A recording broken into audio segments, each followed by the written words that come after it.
my research is interesting because it lies at the intersection of two completely different areas. So one area is machine learning and artificial intelligence, and the other area is systems, more typically known as operating systems, software systems.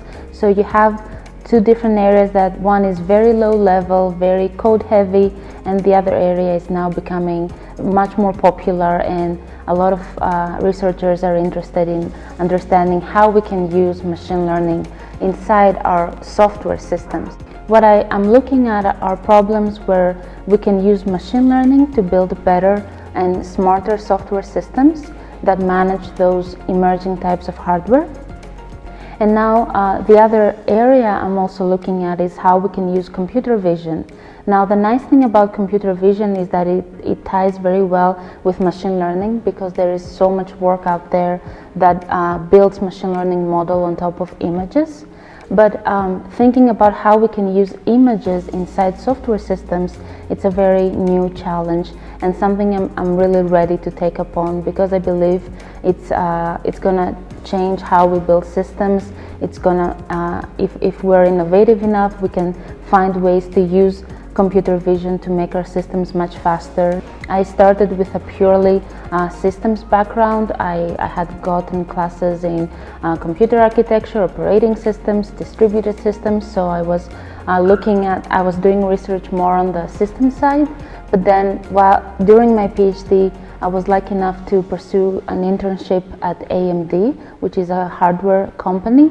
And at that time, a lot of hardware companies were interested in understanding how machine learning can help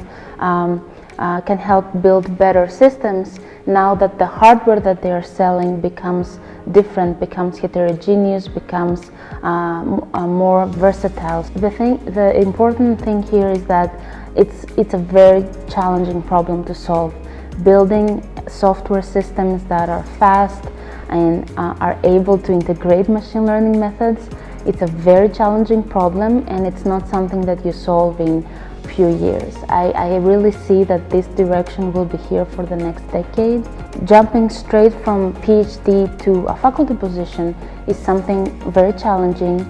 It's not normally the case for a lot of different scientific domains. In computer science and having a PhD from the United States, I do feel I had the necessary amount of training, let's say, to jump on that. I'm still learning a lot on how to manage the different aspects of being an academic, but I know I made the right decision. What I really liked about IMDEA is that it's a research institute and not a traditional university environment. So that meant that I will have a lot of support in terms of funding, on hardware equipment, on administrative support. So that already makes some parts of being an academic much easier, and would give me the flexibility to work on the things that truly I'm passionate about. I do see some of this gender gap being breached in undergraduate level, so maybe the percentage of girls versus boys now it's a little bit more balanced. Again, lots more work to be done there. But what I personally experienced is at the graduate level, you see much fewer women, or at the academic level now, in faculty positions, again, very few women. What worked well for me is having very strong role models that I could look up to, and that's what inspires me to be one such role model. So having my mother as a role model, having my PhD advisor that was a woman, and she was balancing her family time and her exceptional career. So having these strong role models was very nice and supportive for me.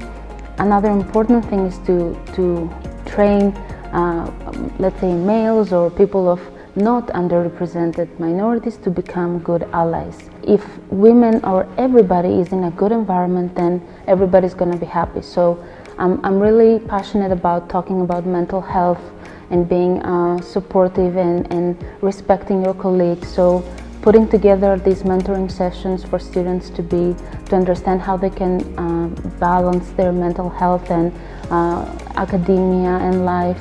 I'm trying very hard to create these opportunities and these activities so that we build a more supportive environment, and we can all learn how we can have such environments at any points of life.